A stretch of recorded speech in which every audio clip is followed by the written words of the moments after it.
Shri M R Abhilash, election commission ആദ്യം മുതൽ രാഹുൽ ഗാന്ധിയോട് ആവശ്യപ്പെടുന്ന ഒരു കാര്യം, ഒന്ന് ഈ ഫോം 6 അടക്കമുള്ള കാര്യങ്ങളിൽ അദ്ദേഹം ഉന്നയിച്ച ആരോപണങ്ങൾക്ക് അദ്ദേഹം സത്യവാങ്മൂലം നൽകണം.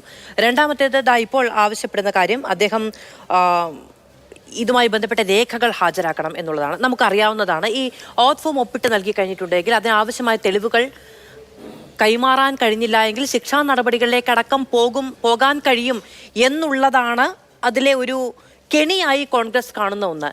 ഇതിൽ ആരോപണം ഒരാൾ ഉന്നയിച്ചാൽ അതിന് തെളിവ് നൽകേണ്ടത് ആ ആരോപണം ഉന്നയിക്കുന്ന ആളാണോ, അതോ ഇത് സുതാര്യമായിട്ടാണ് നടക്കുന്നത് എന്നത് ബോധ്യപ്പെടുത്താൻ ഉള്ള ഉത്തരവാദിത്വം ഇലക്ഷൻ കമ്മീഷനാണോ ഉള്ളത്? ശരിയാണ്, ഇലക്ഷൻ കമ്മീഷൻ ഇന്ന് നൽകിയത് വളരെ സാങ്കേതിക അർത്ഥത്തിൽ ആരോപണം ഉന്നയിച്ച ആളോട് താങ്കൾക്ക് അതിന് ബോധ്യപ്പെടുത്തുന്ന തെളിവുകൾ നൽകുക എന്നുള്ളതാണ്. ഇലക്ഷൻ കമ്മീഷനോട് രാഹുൽ ഗാന്ധി ആവശ്യപ്പെട്ടത് ഇതിന്റെ ഡിജിറ്റൽ വോട്ടർ റോൾ ആണ്. അതാണെങ്കിൽ മാനിപ്പുലേറ്റ് ചെയ്തു, ഇത് ഇലക്ഷൻ കമ്മീഷന്റെ ഡാറ്റയല്ല എന്ന് അവകാശപ്പെടാൻ കഴിയില്ല. പക്ഷെ 100-300 കിലോയുള്ള പേപ്പർ റോളാണ് നൽകിയിരിക്കുന്നത്. അത് മാനിപ്പുലേറ്റ് ചെയ്തു എന്നൊരൊറ്റ കാരണം പറഞ്ഞാൽ അവിടെ മതിയാകും. കാരണം അത് മാനിപ്പുലേറ്റ് ചെയ്തില്ല എന്ന് തെളിയിക്കാൻ പോലും സാധിക്കുന്ന ഒന്നല്ല. ഇത് ഒറിജിനൽ ആണ് എന്ന് തെളിയിക്കാൻ പോലും കഴിയുന്നതല്ല. ഇതിനുള്ളിൽ മറ്റു രേഖകൾ ഉൾപ്പെടുത്തിയിട്ടുണ്ടോ എന്ന് പോലും പരിശോധിക്കാൻ കഴിയുന്നില്ല. കാരണം അത് അത്രയും സമയവും അത്രയും എഫോർട്ടും ആവശ്യപ്പെടുന്ന ഒന്നാണ്. അതുകൊണ്ടാണോ ഇങ്ങനെ ഒരു തീരുമാനത്തിലേക്ക് ഇലക്ഷൻ കമ്മീഷൻ പോയത്?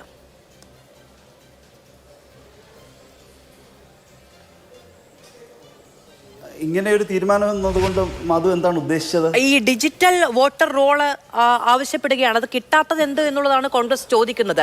ഇനിയിപ്പോൾ തെളിവുകൾ നൽകണം, ഞങ്ങളുടെ ഡാറ്റയല്ല എന്ന് ഇലക്ഷൻ കമ്മീഷൻ പറയുന്നു. ഇലക്ഷൻ കമ്മീഷൻ ഞങ്ങളുടെ ഡാറ്റയല്ല എന്ന് പറയുന്നത് ആധികാരികമാണ്. ഇതിൽ മാനിപ്പുലേറ്റ് ചെയ്തതാണ്, അല്ലെങ്കിൽ ഈ 2 വോട്ട് ചെയ്തു എന്നതിന്റെ തെളിവുകൾ രാഹുൽ ഗാന്ധി കൊടുക്കണമെന്ന് പറയുമ്പോൾ ആ തെളിവ് ഔദ്യോഗികമായി കൈവശം വെക്കാനുള്ള അവകാശം രാജ്യത്ത് ഏതെങ്കിലും ഒരു പൗരനുണ്ടോ? അതിനുള്ള സോഴ്സ് ഉണ്ടോ?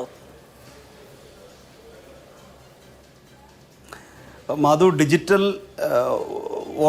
ഇലക്ടേഴ്സ് റോള് ശ്രീ രാഹുൽ ഗാന്ധിക്ക് കൊടുക്കണം എന്നുള്ള ആവശ്യം അത് ഇന്നത്തെ കാലഘട്ടത്തിൽ വളരെ അടിയന്തരമായിട്ട് പരിഗണിക്കേണ്ടതായിട്ടുള്ള ഒരു ആവശ്യം തന്നെയാണ്. കാരണം ഫിസിക്കൽ വോട്ടേഴ്സ് ലിസ്റ്റ് വെരിഫൈ ചെയ്യുക, ഡോക്യുമെൻറ്റ്സ് ഒക്കെ പ്രോപ്പറായിട്ട് പരിശോധിക്കുക എന്നൊക്കെ പറയുന്നത് ഇങ്ങനെയുള്ള വലിയ കോൺസ്റ്റിറ്റ്യുവൻസികളുടെ കാര്യത്തിൽ പ്രായോഗികമായിട്ട് വലിയ ബുദ്ധിമുട്ടുകൾ ഉണ്ടാക്കുകയും നമുക്കൊരു പൗരന് ഇത് സ്ക്രൂട്ടനൈസ് ചെയ്യുവാൻ, പരിശോധിക്കുവാൻ പരിമിതികൾ ഉണ്ടാക്കുകയും ചെയ്യുന്ന കാര്യമാണ്. വളരെ റീസണബിൾ ആയിട്ടുള്ള ആവശ്യമാണ്. ഇലക്ഷൻ കമ്മീഷനെ സംബന്ധിച്ചിടത്തോളം അതിനെല്ലാം ഉള്ള അധികാരമുള്ള ഒരു ഇൻസ്റ്റിറ്റ്യൂഷനാണ്. ഭരണഘടനയുടെ 324 വകുപ്പ് അനുസരിച്ച് ഇലക്ഷൻ്റെ മേൽനോട്ടവും നിർദ്ദേശവും നിയന്ത്രണവും, ഈ 3 കാര്യങ്ങളും ഇലക്ഷൻ കമ്മീഷനിൽ അർപ്പിതമാണ്. പ്ലീനറി അധികാരങ്ങളാണുള്ളത്. ഇലക്ഷൻ കമ്മീഷൻ പാസ്സാക്കപ്പെട്ടിട്ടിരിക്കുന്ന ഒരു നിയമത്തിന് വിരുദ്ധമായിട്ടല്ല അങ്ങനെ ഒരു തീരുമാനം എടുക്കുന്നതെങ്കിൽ അതിന് പൂർണ്ണമായിട്ടും നീതീകരണവും നിയമത്തിൽ സാധുതയുമുണ്ട്. അത് ഇലക്ഷൻ കമ്മീഷൻ പരിഗണിക്കേണ്ടതായിരുന്നു. പിന്നീട് ഇലക്ഷൻ കമ്മീഷൻ്റെ ശ്രീ രാഹുൽ ഗാന്ധിയുടെ പ്രസ് കോൺഫറൻസിനോടുള്ള ആദ്യത്തെ പ്രതികരണവും ഇപ്പോഴത്തെ പ്രതികരണവും രണ്ടും രണ്ടാണ്. ആദ്യം പ്രതികരിച്ചത് ഭീഷണിയുടെ സ്വരത്തിലായിരുന്നു. സത്യവാങ്മൂലം നൽകണമെന്ന് ആവശ്യപ്പെട്ടു. ഒരു വ്യക്തിയോടും സത്യവാങ്മൂലം നൽകണമെന്നൊരു കോടതിക്കൊരു വ്യവഹാരത്തിൻ്റെ ഭാഗമായിട്ട് ആവശ്യപ്പെടാം.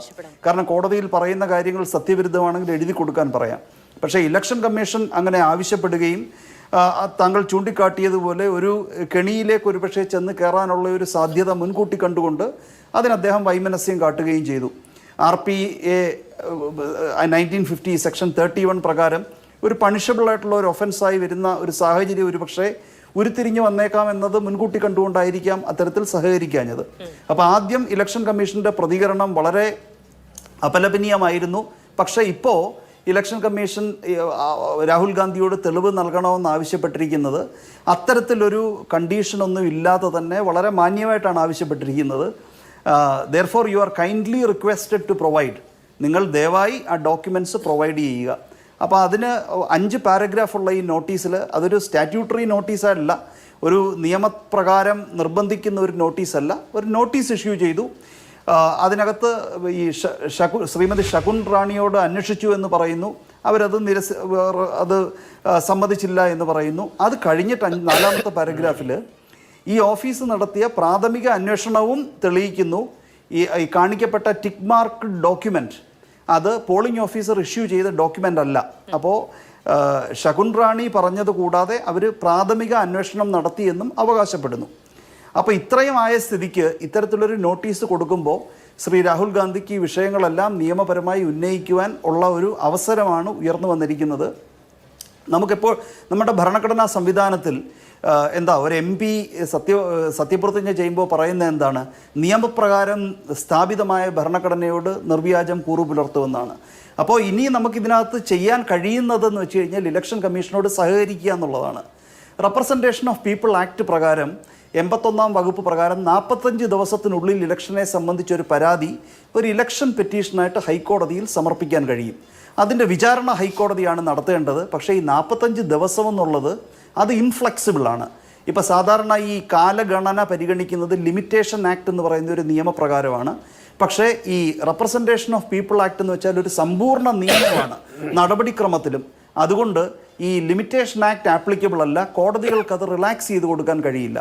അപ്പോൾ ഈ ഉന്നയിക്കപ്പെട്ട വിഷയവുമായി സംബന്ധിച്ച് ബഹുമാനപ്പെട്ട ഹൈക്കോടതിയെ സമീപിക്കുക എന്ന നിയമപരമായ വഴി പ്രാപ്യമല്ലാത്തതുകൊണ്ട് ഇലക്ഷൻ കമ്മീഷൻ ഇപ്പോൾ കൊടുത്തിരിക്കുന്ന ഒരു നോട്ടീസ് അത്തരത്തിലുള്ള ഭീഷണിയൊന്നുമില്ലാതെ മര്യാദയുടെ സ്വരത്തിലാണ് കൊടുത്തിരിക്കുന്നത് എന്നതുകൊണ്ട് അദ്ദേഹത്തിന് ഇലക്ഷൻ കമ്മീഷനുമായിട്ട് സഹകരിക്കാൻ കഴിയുന്നതാണ്.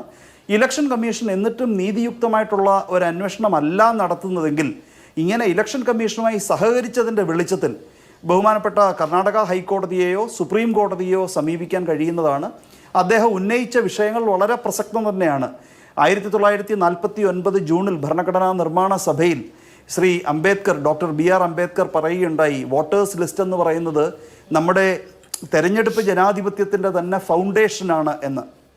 ഇന്ന് മാത്രമല്ല, എക്സിക്യൂട്ടീവ് ഗവൺമെൻറ് ഭരിക്കുന്ന സർക്കാർ ഇലക്ഷൻ കമ്മീഷനെ സമ്മർദ്ദത്തിലാക്കി അവരുടെ ഇംഗിതം നടപ്പിലാക്കാതിരിക്കുവാൻ വേണ്ടി അതും ഒരു മൗലികാവകാശമായി കണക്കിലാക്കണം എന്ന് ആവശ്യപ്പെട്ടയാളാണ്, ഭരണഘടനാ നിർമ്മാണ സഭയിൽ ആവശ്യപ്പെട്ടയാളാണ് ഡോക്ടർ അംബേദ്കർ. അപ്പോൾ എപ്പോഴും ഭരിക്കുന്ന സർക്കാരും ഇലക്ഷൻ കമ്മീഷനും കൂടെ ഒരു കൊള്യൂഷൻ അല്ലെങ്കിൽ സർക്കാരിൻ്റെ സമ്മർദ്ദം ഉണ്ടാകുന്നു എന്നൊക്കെ ജനങ്ങളുടെ മനസ്സിൽ ഭീതി ഉണർത്തുന്ന, രാഷ്ട്രീയക്കാരുടെ മനസ്സിൽ ആശങ്ക ഉണർത്തുന്ന സാഹചര്യങ്ങൾ സ്വാഭാവികമായിട്ട് ഉയർന്നു വരും. ഇപ്പോൾ ഇലക്ഷൻ കമ്മീഷണർമാരുടെ നിയമനം സംബന്ധിച്ചിട്ടുള്ള ഒരു നിയമം പാർലമെൻറ്റ് ഉണ്ടാക്കിയതും കഴിഞ്ഞിടയ്ക്കാണ്. അപ്പോൾ അതിനെക്കുറിച്ച് ശ്രീ ലിജു നേരത്തെ സൂചിപ്പിക്കുകയുണ്ടായി. അങ്ങനെയൊക്കെ ഉള്ള ഒരു സാഹചര്യത്തിൽ ഇതിനെ സംബന്ധിച്ച് സത്യസന്ധമായിട്ടുള്ള ഒരു അന്വേഷണം നടത്തുവാനുള്ള ഉത്തരവാദിത്വം ഇലക്ഷൻ കമ്മീഷനുണ്ട്. അവർ സമീപനം മാറ്റിയത് തീർത്തും സ്വാഗതാർഹമാണ്.